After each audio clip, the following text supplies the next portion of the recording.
everyone, this is Oishi and I'm Sabrina. আমরা বেরিয়ে পড়েছি নতুন এক গন্তব্যের উদ্দেশ্যে। তাহলে চলুন ঘুরে আসি নেত্রকোনা থেকে।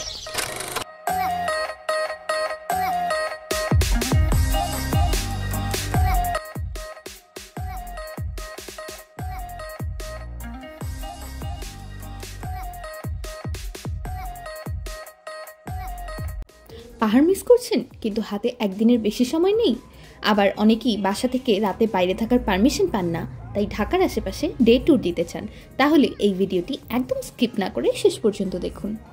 খুব সহজেই কোনো হ্যাসেল ছাড়া মাত্র 820 টাকায় নেত্রকোনার পাঁচগা পাহাড়ে চলে যেতে পারেন, যা একদম ইন্ডিয়ার বর্ডারে গা ঘেঁষেই রয়েছে। সেই সাথে চন্দ্রডিঙা পাহাড় এবং পাহাড়ের ঠিক পাশে বসেই ইচ্ছে করলে ক্যাম্পিংয়ের মতোও করতে পারেন। এই সব কিছুই রয়েছে আমাদের আজকের ভিডিওতে ডিটেইলসে।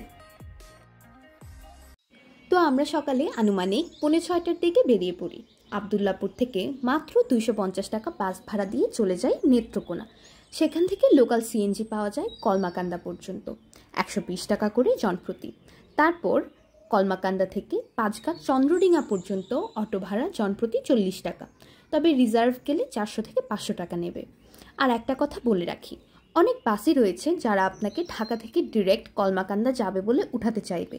ভুলেও এই স্ক্যামে পা দিবেন না, তাহলে আপনার 4 ঘন্টার রাস্তা কমপক্ষে 6 থেকে 7 ঘন্টা লেগে যাবে, কারণ ডিরেক্ট বাসগুলো সবসময়ই দুর্গাপুর হয়ে ঘুরে যায়, এতে প্রচুর সময় নষ্ট হয়। সিএনজি আপনাকে একদম মেইন রোডে নামিয়ে দেবে, আর সিএনজিওয়ালা খুব ভালো হলে আপনাকে পাহাড়ের সামনে পর্যন্তই নিয়ে যাবে। মেইন রোড থেকে 3 থেকে 5 মিনিট পায়ে হেঁটে যেতে হয় পাহাড় পর্যন্ত। এখানে কিছু কিছু জায়গা শুধুমাত্র অনুমতি সাপেক্ষেই ভিজিট করতে পারবেন, তাই আসার আগে অবশ্যই খোঁজ নিয়ে আসবেন পারমিশন দিচ্ছে কিনা। এখানে একটা ট্রেইল আছে, সেই ট্রেইলটার এক্স্যাক্ট নামটা আমার জানা নেই। ট্রেইলটাতে যাবার খুব ইচ্ছে ছিল, হ্যাঁ ট্রেইলটা দেখতে কিছুটা সোনাইছড়ির মতো দেখতে, কিন্তু এখন হচ্ছে কোনো একটা রিজনে বর্ডারের ওই সাইডে যেতে দেওয়া হচ্ছে না, যেটা আগে যেতে দেওয়া হতো। আমি বেসিক্যালি ইনফরমেশনগুলো ইউটিউব এবং গুগল থেকে নিয়ে এসেছিলাম, বাট রাইট নাও ওখানে যেতে পারছি না, বাট অ্যাটলিস্ট পাহাড়টা কাছ থেকে দেখতে পাচ্ছি। That's it.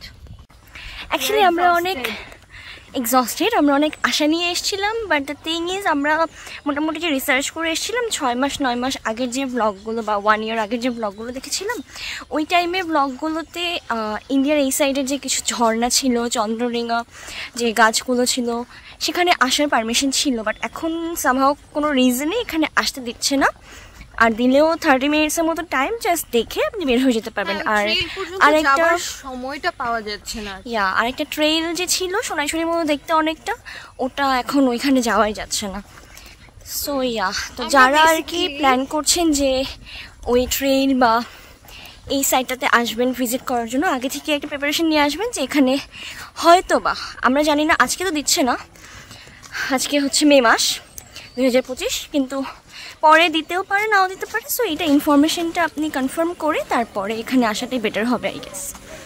আমরা বেসিক্যালি বাসা থেকে একদম প্রিপারেশন নিয়ে এসেছি যে ওই ট্রেইলটার সামনে ঝিরিপথে পানি পড়ছে, ওই জায়গাটা বসে রান্না করব, দুপুরের লাঞ্চটা করব, বাট আসার পর খুবই ডিসহার্টেড। এমন কিছুই হচ্ছে না, জাস্ট হচ্ছে পাহাড়টাকে, যদি ভুল না করে থাকি, পাহাড়টাকে শুধুমাত্র কাছ থেকে দেখতে পাচ্ছি। এই যে হচ্ছে পাহাড়টা, সামনে হচ্ছে চন্দ্রডিঙা বট গাছ, একটা চন্দ্রডিঙা বলে জায়গাটার নাম। এখানে একটা বড় বিশাল বট গাছ আছে, সেটা আমরা ভিজিট করতে এসেছি।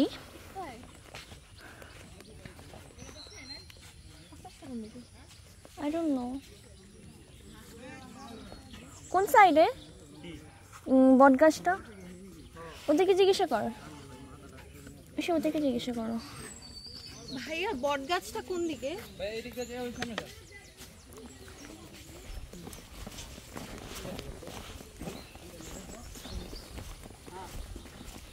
লোক মুখে শোনা যায় এখানে নাকি চাঁদ সওদাগরের নৌকা ডুবে গিয়েছিল, দ্যাটস ওয়াই এই জায়গার নাম চন্দ্রডিঙা বলা, দ্যাটস ওয়াই এই জায়গার নাম চন্দ্রডিঙা বলা হয়, মানে চাঁদ সওদাগর এখানে এসেছিলেন বা নৌকা ডুবে গিয়েছিল, এরকম কিছু একটা হয়েছিল, আই এম নট শিওর।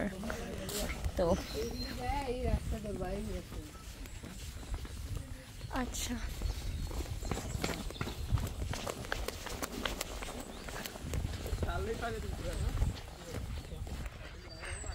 আপনারা আসার আগে আমি বারবার করে বলে দিচ্ছি যে অ্যাটলিস্ট কনফার্মেশন নিয়ে আসবেন যে কতটুকু দেখার সুযোগ আছে বা কতটুকু আপনারা যেতে পারবেন, বিকজ এখানে বিজিবি একদম বর্ডারে ওখানে বসে থাকে, তো আপনি চাইলেই ভেতরে এন্ট্রি করতে পারবেন না, আপনাকে পারমিশন নিতে হবে মাস্ট।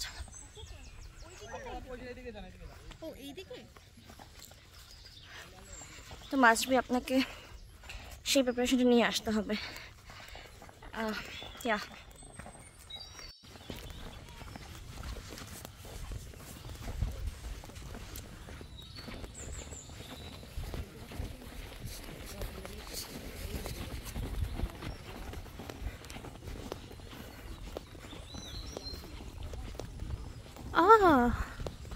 হ্যাঁ, যদি ভুল না করে থাকি এই সেই সিঁড়িপথগুলো।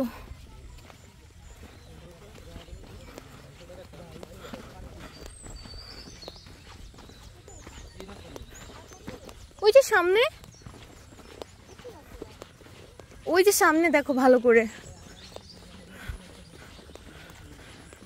ওই যে বটগাছটা, আই হোপ দেখা যাচ্ছে।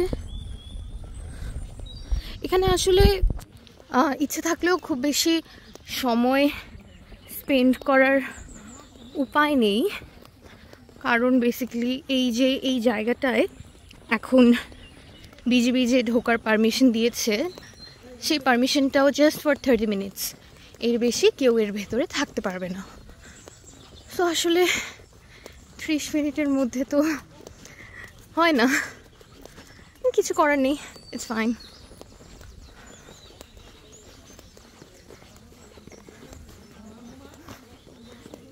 এই যে বটগাছটা, আমি এখন এখান দিয়ে নেমে যাব।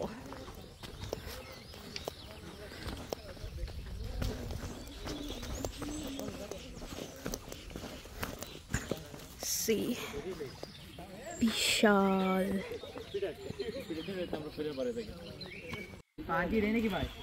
এই হচ্ছে সেই চন্দ্রডিঙার বটগাছ।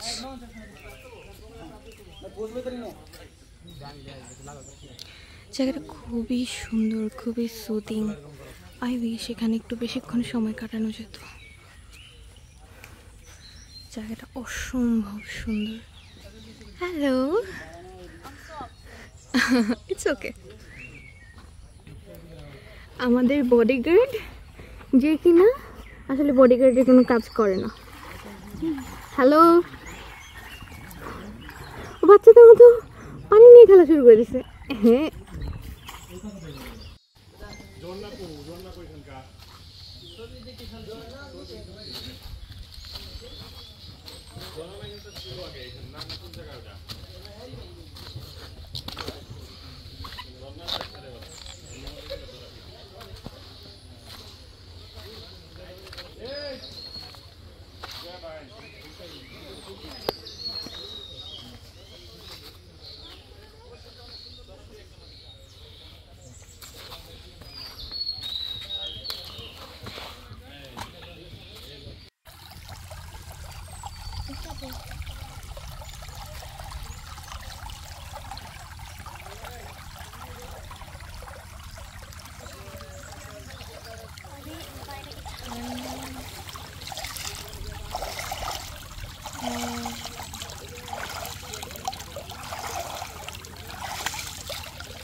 ওদের এই ফাইজলামি করার কারণেই এখন আপাতত বন্ধ রাখছে, বেসিক্যালি আর কিচ্ছু না। আমি বুঝি না, মানুষকে খেতে আর কাজ নাই।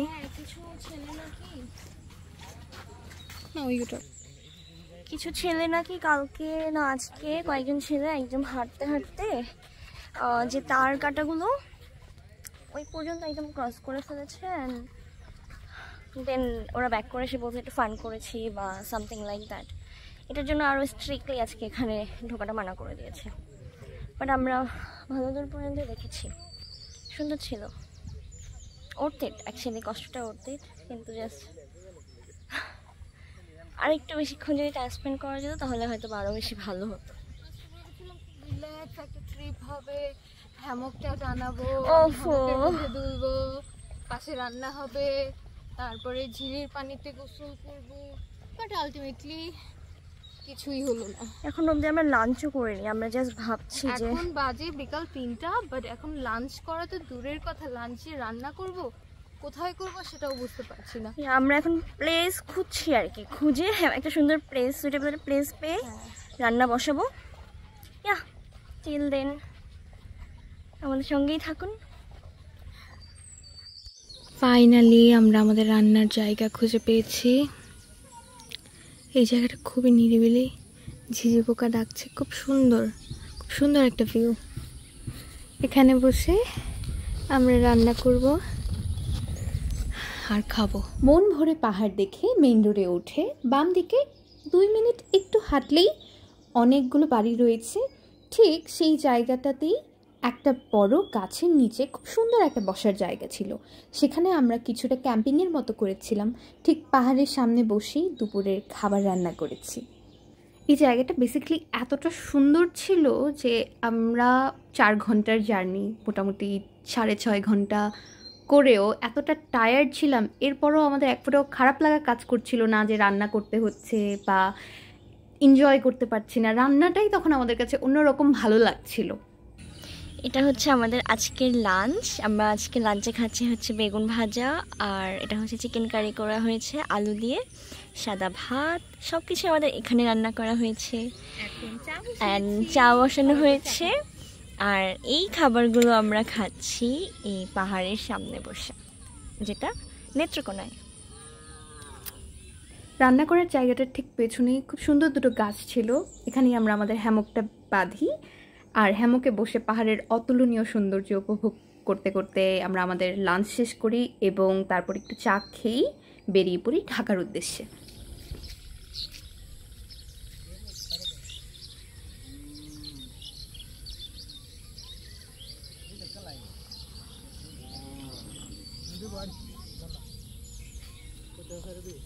সন্ধ্যা 6টার দিকে কলমাকান্দা থেকে সিএনজিতে উঠে রাত 11টার মধ্যে ঢাকায় ছিলাম। এভাবেই আপনারাও চাইলে খুব সুন্দর একটি দিন কাটিয়ে আসতে পারেন। আর কোন কোন জায়গার ভিডিও দেখতে চান কমেন্ট করে অবশ্যই জানাবেন। নেক্সট ভিডিও দেখার জন্য চ্যানেলটি সাবস্ক্রাইব করে পাশেই থাকুন। That's all for today. দেখা হবে অন্য কোনো ভিডিওতে। Till then let's fly with সাশু।